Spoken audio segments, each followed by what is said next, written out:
여러분 안녕하십니까? 3월 9일 월요일 뉴스투데이 경남 시작합니다. 오늘의 주요 뉴스입니다. 경상남도는 이번 주가 코로나19 차단의 중대 관문이 될 것으로 보고 3대 중점 방역 대책을 추진할 계획입니다. 보건당국이 확진 환자의 공개된 동선에 방역팀을 투입해 사전 소독을 마쳤습니다. 해당 상점에 대한 막연한 불안감을 걷어내는 시민들의 동참을 호소했습니다. 대구를 다녀온 확진 환자가 스스로 자가 격리하면서 행정당국은 물론 누리꾼들의 찬사가 이어지고 있습니다. 4.15 총선을 앞두고 이번 선거에서도 여성 후보를 보기가 쉽지 않을 것으로 보입니다.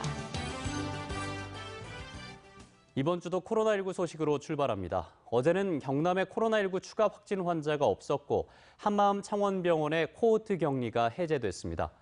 경상남도는 신천지 교회 관련 시설 폐쇄를 2주 더 연장하고 지역 경기 활성화를 위한 지원 대책을 정부에 건의했습니다. 부정석 기자입니다. 한마음 창원병원에서 격리자들이 하나둘 빠져나옵니다. 지난달 26일 코호트, 즉 동일 집단 격리가 시행된 지 12일 만입니다. 환자와 보호자 등 병원에 격리된 182명에 대해 열흘 동안 검사를 진행한 결과 모두 음성으로 나왔습니다. 한마음병원은 사흘 동안 격리동과 본관 등을 소독하고 도와 협의한 후 오는 11일쯤 운영에 들어갈 계획입니다. 코로나가 종식될 때까지 최선을 다할 거고 또 시민들이 보내주신 많은 성원에 대해서 기대에 어긋나게끔 최선을 다하겠습니다. 어제 하루 동안 추가 확진 환자가 발생하지 않아 경남 코로나19 확진 환자는 79명을 유지하고 있습니다. 이 중 어제 완치 판정을 받은 3명을 포함해 8명이 퇴원해 현재 71명의 확진 환자가 치료를 받고 있습니다. 경상남도는 이번 주가 코로나19 확산 차단에 중대한 관문이 될 것으로 보고 3대 중점 방역 대책을 마련해 추진할 계획입니다. 또 신천지 교회 관련 시설 폐쇄를 오는 23일까지 2주 더 연장했습니다. 폐쇄된 시설은 경찰과 함께 계속 순찰이 이루어질 것입니다. 이와 함께 신천지 교회가 아닌 다른 장소에서 예배를 보는 행위도 엄격하게 금지합니다. 한편 경상남도는 침체된 지역 경제를 살리기 위한 방안으로 국민 1인당 100만 원을 지급하는 재난기본소득 도입을 정부에 제안했습니다. MBC 뉴스 부정석입니다. 코로나19 확진 환자들이 어디를 들렀는지 보건당국이 동선을 공개하고 있습니다. 하지만 공개된 장소마다 사람들이 발길을 끊어서 피해가 이만저만이 아닙니다. 공개된 동선은 사전에 철저하게 소독을 마친 곳이라 방문해도 안전하다고 전문가들은 지적하고 있습니다. 이상훈 기자가 보도합니다. 창원 가음정 시장에 있는 한 족발집. 지난달 21일 경남 23번 확진 환자가 다녀갔다고 동선이 공개된 뒤에 손님이 뚝 끊겼습니다. 포장 판매만 하는 맛집이라 손님과 접촉도 거의 없고 이미 방역까지 다 마쳤지만 요즘 매출은 평소의 3분의 1도 안 됩니다. 가음정시장 전체적으로 다 방역했어요. 그냥 하루 완전히 쉬고 또 방역하고. 그래서 우리는 안에까지 다 방역하고. 근데 그런 거 하고는 아무 상관이 없는 것 같은데도 진짜 그게. 역시 23번 확진 환자가 들렀다는 남양동의 한 약국. 당시 확진 환자는 마스크를 낀 채로 잠시 들러서 또 다른 마스크를 사간 게 전부. 보건당국의 소독도 마쳤고 자체 소독까지 더 철저히 하고 있지만 찾는 이들은 절반 가까이 줄었습니다. 기피하시는 분들도 있고 단골분들 이제 밖에서 들어가도 되냐고 여쭤보시는 분들도 있고 방역했다고 해도 조금 피하시는 분들이 좀 많습니다. 확진 환자의 동선은 공개하기 전에 보건당국에서 이미 소독을 마칩니다. 휴일도 없이 24시간 운영하는 전문 방역팀이 어디든 직접 찾아가서 꼼꼼하게 소독을 하고 하루 동안 폐쇄도 한 다음에 공개하는 겁니다. 확진자 거주지 이동동선에 대해서는 보건소에서, 확진자가 다정한 이동동선 전체에 대해서는 농업기술센터에서, 그리고 재래시장 공원 등에 대해서는 고개구청별로 자율방역반을 구성하여 동선 공개는 그 시각 한두 시간 전후로 같은 장소를 갔던 다른 노출자에게 정보 제공의 의미가 더 큽니다.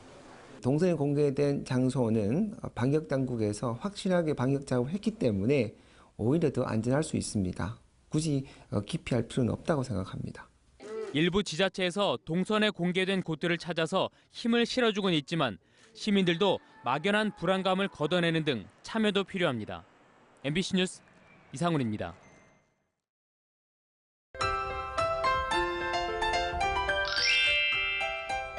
오늘 출근길 운전하실 때 짙은 안개에 주의하시길 바랍니다. 현재 함안, 진주 등 서부 내륙을 중심으로 안개가 짙게 끼어 있는데요. 내륙을 중심으로 가시거리 200m 미만의 짙은 안개가 끼어 있어 시정거리가 좋지 않습니다. 교통안전에 신경 써주시길 바랍니다. 오늘 오후부터 남해안을 시작으로 비가 내립니다. 이 비는 늦은 오후에 전 지역으로 확대됐다가 내일 낮까지 이어지겠는데요. 예상되는 강수량은 10에서 30mm가 될 것으로 보입니다. 위성 영상 보시면 오늘 구름 많다가 낮부터 흐려지겠습니다. 미세먼지 농도 좋음 수준 보이면서 대기질 깨끗하겠습니다. 오늘 큰 추위 없이 평년 기온은 웃도는 날씨를 보입니다. 아침 기온부터 보시면 밀양 2도, 함안 0도, 창원 5도에서 시작하고요. 낮에는 창원 15도, 양산 17도까지 오르겠습니다. 서부 지역 보시면 거창 0도, 산청 1도, 진주 2도에서 시작합니다. 낮에는 진주 15도, 합천 14도까지 오르겠습니다. 바다의 물결은 최고 2.5m까지 일겠습니다. 오늘 오후부터 내일 오후까지 남해상을 중심으로 돌풍과 함께 천둥, 번개가 치는 곳이 있겠습니다. 오늘 내리는 비는 내일 오후 사이에 대부분 그칠 것으로 보입니다. 날씨 정보였습니다. 울산에서 발생한 24번째 코로나19 확진 환자의 동선이 발표됐습니다. 대구 지역 병원을 다녀온 뒤 가족과 접촉 없이 바로 원룸을 얻어 자체 자가격리를 했는데요. 이 확진 환자의 대처에 대해 울산시는 물론 누리꾼들의 찬사가 이어지고 있습니다. 이용주 기자의 보도입니다. 울산의 24번째 코로나19 확진 환자인 동구에 사는 36살 주부의 동선이 공개됐습니다. 이 확진 환자의 할머니가 돌아가셔서 지난달 29일부터 2박 3일 동안 대구에 있는 3일병원 장례식장을 다녀왔습니다. 울산에 와서는 코로나19 확진 환자가 속출하는 대구를 다녀왔다는 이유로 남편과 아이가 있는 집으로 가지 않고 북구에 원룸을 구해 스스로 닷새 동안 자가 격리에 들어갔습니다. 물론 대구에서 울산으로 올 때도 대중교통 대신 자가용을 이용했고 며칠 뒤 발열과 몸살기가 심해지자 동구보건소 선별진료소에서 코로나19 검사를 받았습니다. 대구 3일병원 장례식장에 대해서는 대구 달서구에 대해 더 정확한 사항을 계속 알아보고 있고 또 공해 주입사하고 공문도 내었습니다. 이 확진 환자의 동선은 마스크를 한 채 인근 편의점을 2차례 방문한 게 전부입니다. 스스로 격리를 한 덕분에 가족들은 음성 판정을 받았고 주변 접촉자 중에서도 현재까지 추가 확진 환자는 없는 것으로 나타났습니다. 이분이 굉장한 어떤 감염병에 대한 전문 지식을 가지고 있는 것 같아요. 그리고 우리 칠판 지침을 거의 내용을 다 숙지를 하고 있는 분이어서 12일 동안 대구와 울산을 오가며 복잡한 동선을 기록한 첫 번째 확진 환자나 마스크도 하지 않은 채 울산 전역을 오간 14번째 확진 환자를 보며 지쳐있던 울산 시민들. 24번째 확진 환자의 대응을 두고 맘카페와 블로그 등 인터넷상에는 나보다 타인을 먼저 생각한 철저한 대응에 대한 칭찬의 글이 잇따르고 있습니다. MBC 뉴스 이용주입니다. 부산의 역대 총선에서 지역구에 당선된 여성 의원은 단 한 명입니다. 그래서 부산을 보고 여성 정치인의 무덤이다 이런 말이 나올 정도인데요. 이번 총선은 과연 몇 명의 여성 의원이 공천받게 될까요? 조재형 기자입니다. 부산 여성단체들이 이번 총선 여성 참여 확대를 요구하고 있습니다. 최소한 여야 정당이 약속한 30% 지역구 공천 의무화를 지키라는 겁니다. 이 정치와 경제 영역 두 축에서 여성 대표성이 심각할 정도로 낮을 때 우리에게 좌우가 어디 있으며 세대가 어디 있고 지역이 어디 있겠습니까? 언제부턴가 여성 정치인의 무덤이 된 부산은 지난 20대 총선에서도 60명의 후보자 중 4명만이 여성이었고 결과는 단 한 명도 당선되지 못했습니다. 이번 총선도 사정은 크게 다르지 않습니다. 공천이 거의 마무리된 부산 민주당은 18개 지역구에서 배재정, 강윤경, 최지은 3명의 여성 후보가 확정됐고 나머지 중영도와 금정구 경선 결과에 따라 차이가 있지만 여성 공천률은 20% 안팎이 될 전망입니다.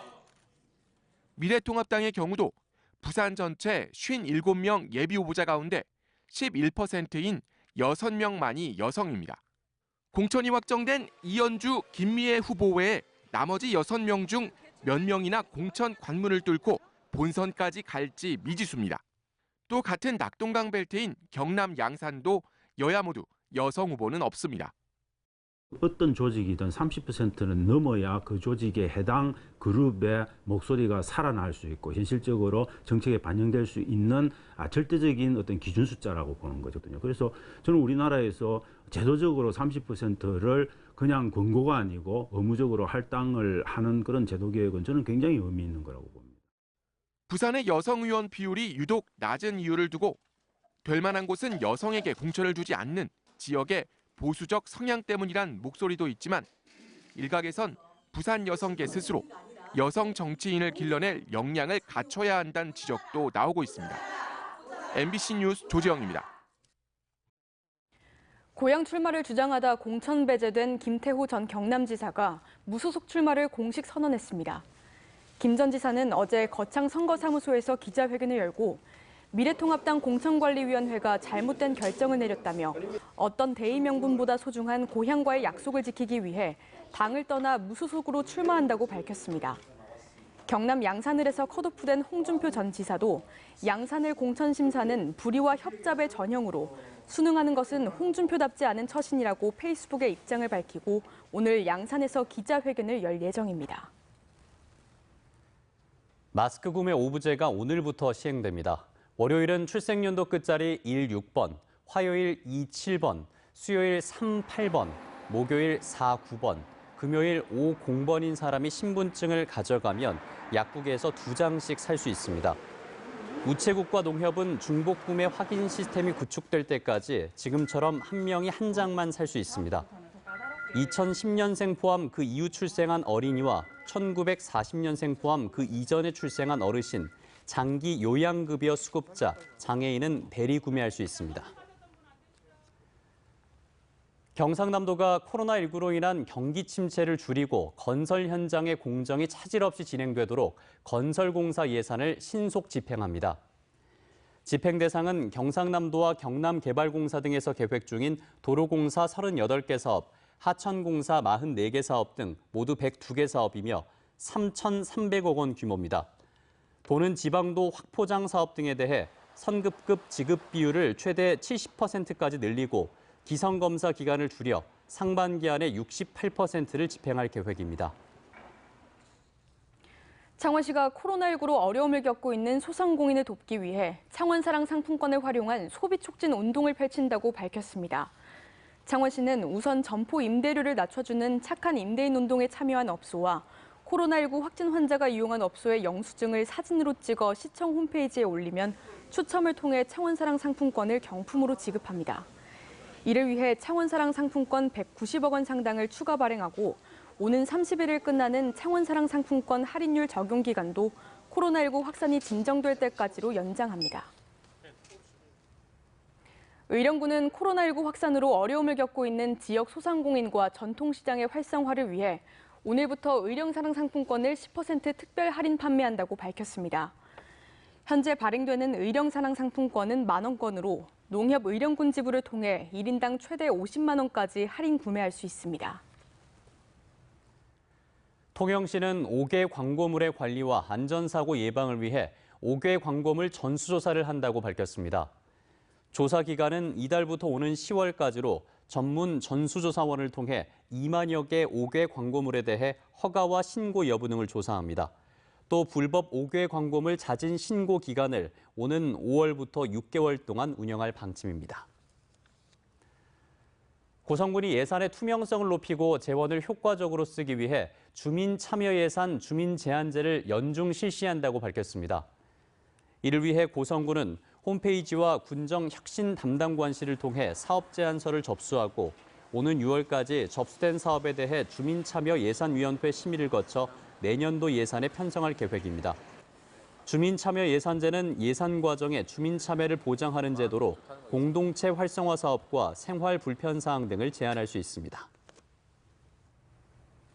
경상남도가 영세납세자의 지방세 이의 신청 같은 불복 청구를 전문 지식인이 무료로 대행해주는 경상남도 선정대리인 제도를 시행합니다.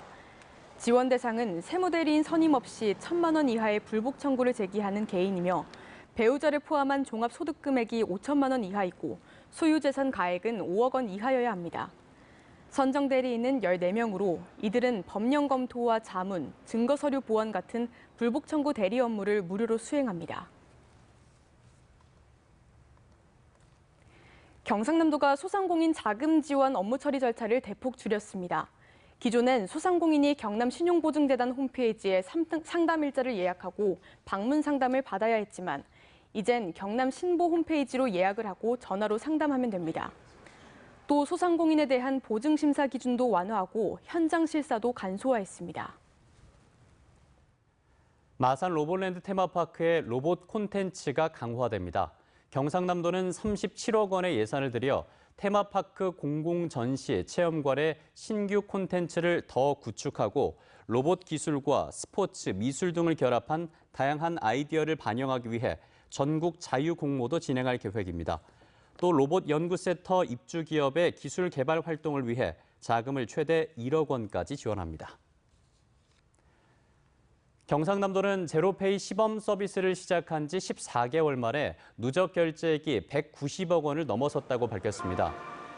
특히 올 들어 1월 결제액이 37억 원, 지난달 42억 원으로 두 달 동안 누적 결제액이 지난해 전체 결제액의 71%나 될 정도로 사용액이 크게 증가했다고 덧붙였습니다. 경남 제로페이 가맹점도 시범 서비스 초기 223곳에서 지난달 말 기준 38,700여 곳으로 늘었습니다. 월요일 뉴스투데이 경남 저희가 준비한 소식은 여기까지입니다. 함께해 주신 여러분 고맙습니다.